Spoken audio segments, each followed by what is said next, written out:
Entrevistas, mais uma aula do nosso curso de comunicação oratória ou módulo independente. Entrevistas, e hoje eu vou falar sobre casos reais, casos em que resultaram responsabilidade do comunicador ao dar entrevista quando desconhecia fundamentos e princípios, principalmente da responsabilidade jurídica. Professor Calazans, do IPK, sempre um grande prazer tê-los a bordo. Calazans, quais são os casos reais? Na verdade, conheço muitos casos reais, entre os quais muitos deles eu trabalhei como consultor, dando assessoria ali aos advogados, favorecendo ou protegendo, defendendo determinado profissional que, infelizmente, equivocadamente, deu uma entrevista não muito clara em relação aos seus objetivos e responsabilidade.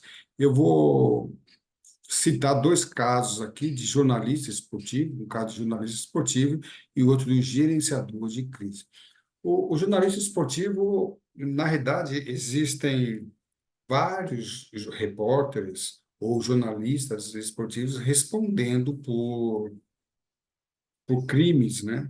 Na esfera crime, claro, na esfera penal, e conheço alguns casos em que a profissão do profissional, do jornalista, ficou gravemente comprometida, principalmente no que se refere ali à indenização. A saúde financeira do comunicador não foi bem afetada. Então, um exemplo, um determinado repórter, ou em outros casos, jornalistas, comentando a jogada da prática esportiva de um determinado atleta, fez referência a ele nada honrosa. Seu perna de pau, seu incompetente, e às vezes, seu frangueiro, e a gente vai observar a imagem, realmente a declaração do repórter, do jornalista, é coerente com aquilo que aconteceu. Mas, embora ele esteja, entre aspas, certo, coerente naquilo que ele falou, isso não dá o direito dele ofender, injuriar, difamar uma outra pessoa. Então, muito cuidado. Professor Calazans, então, como é que um jornalista, um repórter vai fazer, então, um comentário de modo que ele não venha a se prejudicar ou responder juridicamente por aquilo que ele falou? Olha, a orientação que nós damos é limitar-se aos fatos. Então, você comenta uma determinada jogada, eu até cito, né? Você pode fazer uma comparação entre o que o atleta fez e o que ele deveria ter feito. Então, olha, nesta situação, o atleta deveria comportar-se dessa maneira. E você mostra que ele comportou de uma maneira totalmente inadequada, totalmente inesperada para aquilo que se esperava dele. E aí você faz com que, então, o ouvinte venha concluir. Então, você tem que ter a sabedoria, a inteligência, a experiência de contar, olha, isso deveria ser feito desta maneira. No entanto, foi feita desta outra maneira, que é muito diferente e de uma maneira não preconizada. Pronto, aí o ouvinte, o telespectador ou a audiência vai dizer, puxa vida, se ele deveria fazer isso e fez aquilo, alguma coisa está errada, né? Então, muito cuidado. Eu tenho trabalhado muito com peritos aeronáuticos e muitos deles se dão ao luxo de ir à mídia e às vezes faz uma abordagem ou uma análise de uma imagem, de um pouso, de uma decolagem ou de uma outra manobra e faz um comentário. O piloto errou porque ele tinha que ter feito isso, ele fez da outra maneira, ele fez um pouso muito perigoso e esse pouso perigoso causou a morte de muitas pessoas. Quando você faz uma declaração do tipo que eu acabei, você já está estipulando as causas e quem deu causa. E, de repente, você pode até estar certo, não sei, muitas coisas podem acontecer ainda, além de uma análise primária, uma análise preliminar. Mas pode ser que aquilo que você analisou não seja bem aquilo diante das informações precárias. Então, você poderia dizer, olha, numa situação como essa, segundo o regulamento, aí você cita o regulamento, se tiver uma norma que preconiza aquela manobra muito melhor. Olha, segundo o manual 2.x, a lei 4.2, a aeronave deve se comportar dessa maneira. E o piloto se comportou de uma maneira diferente daquela preconizada. Então, isso você pode fazer. Então, você cita o regulamento, tá? E você pode fazer a comparação entre o regulamento, uma norma, e a conduta praticada. E deixar para que a plateia, telespectador, audiência venha a concluir, mesmo porque, a título de exemplo, você fazendo uma pré-análise, uma análise preliminar, pode ser ainda incoerente com a verdade real, né? De repente, por que que o piloto ele fez aquela manobra? Não sei. Eu trabalhei como controlador de tráfego aéreo em uma determinada situação em que o piloto começou a desobedecer gravemente às ordens do controlador de tráfego aéreo.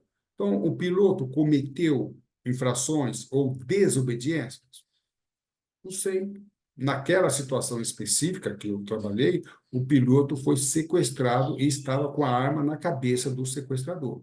Então, muito cuidado. Eu posso falar que o piloto está realizando uma manobra que não é coerente com o regulamento, mas eu não posso falar que que o piloto, nesse caso, ele está sendo infrator. Não sei, porque se ele está sob coação irresistível, ele não está sendo infrator, não está cometendo infração alguma. Então, muito cuidado. Se eu falo neste momento que ele é o infrator, que ele é o irresponsável, eu posso estar atribuindo a ele uma qualificação desonrosa e posso responder. Então, eu posso repito, isso aconteceu comigo.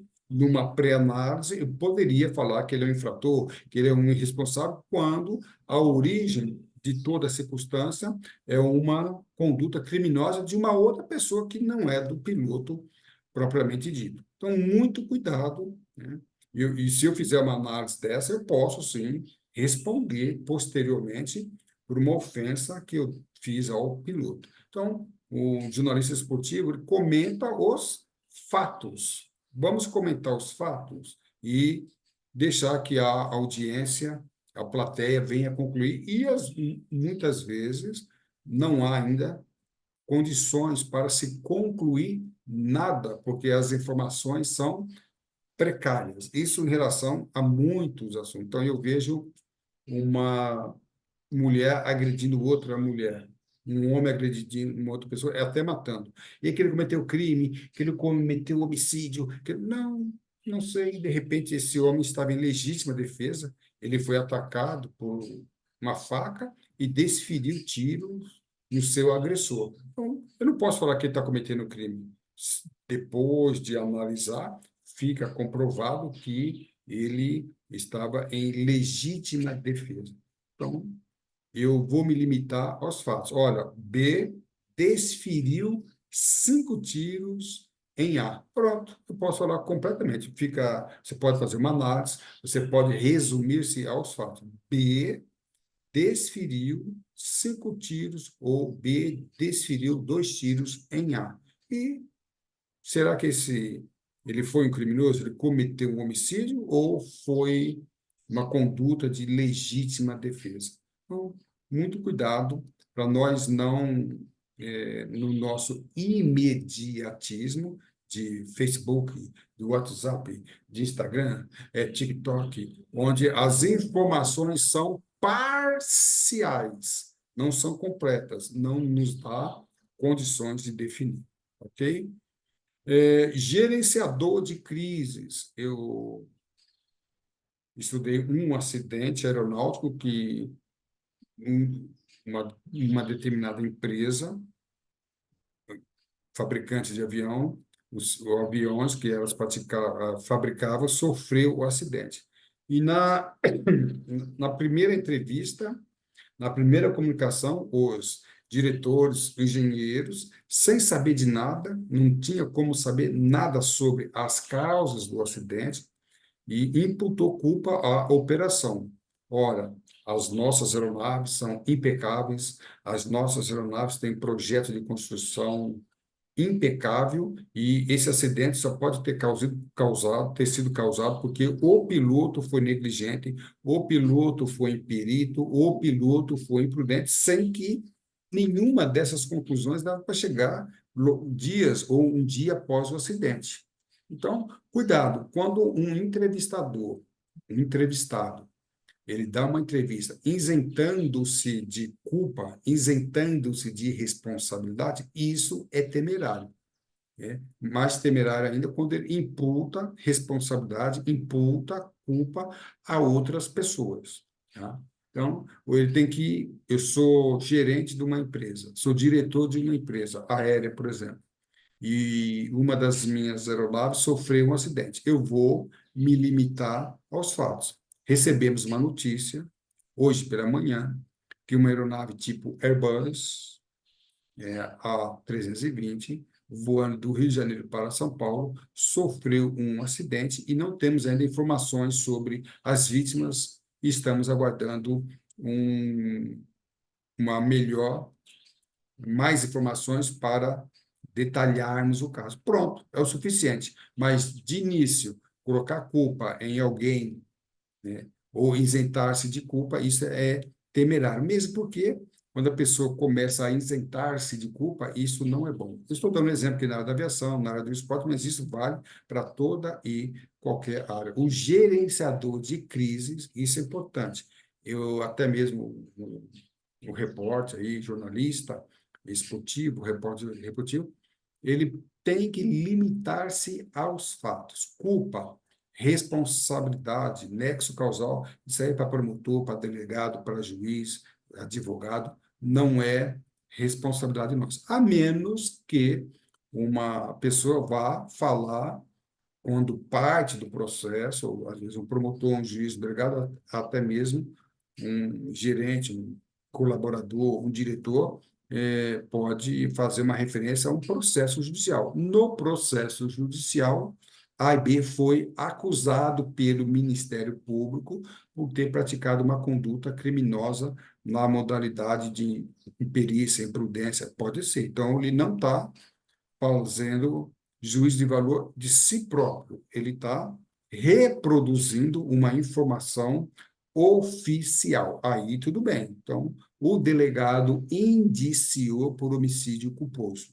Tá? Então, ele não está falando que o agente cometeu, uma pessoa cometeu um crime. Ele está reproduzindo, retransmitindo o que foi feito. Aí é outra coisa. Mas até que informações oficiais não sejam verificadas, vamos nos limitar aos fatos. Então, por isso que é muito importante você ver uma pessoa esfaqueando a outra e fala que ela está praticando homicídio tentado, quando na realidade ela está se defendendo. Então, uma imagem por si só pode ser precária para conclusão e você que acusou o agente de homicídio pode sim responder por isso. Então, muito cuidado por imputar responsabilidade e uma entrevista, embora isso caiba também para outras situações de declaração na mídia em geral, você pode estar imputando responsabilidade e você desconhece fundamentos e princípios de uma boa comunicação. Ok? Nós vamos caminhar ainda. Nós vimos hoje alguns casos reais e eu vou, ao longo do tempo, ao longo das nossas aulas, apresentar outros casos reais para que nós possamos aprender e entender melhor. Lembra de assinar, se inscrever no nosso canal do YouTube e ativar o sininho para receber outras informações. A sua atitude define a sua altitude. Vai alto. Estude com o professor Calazans. Para mim, professor Calazans, foi sim um grande prazer tê-los a bordo. Um aeroabraço e tudo de bom.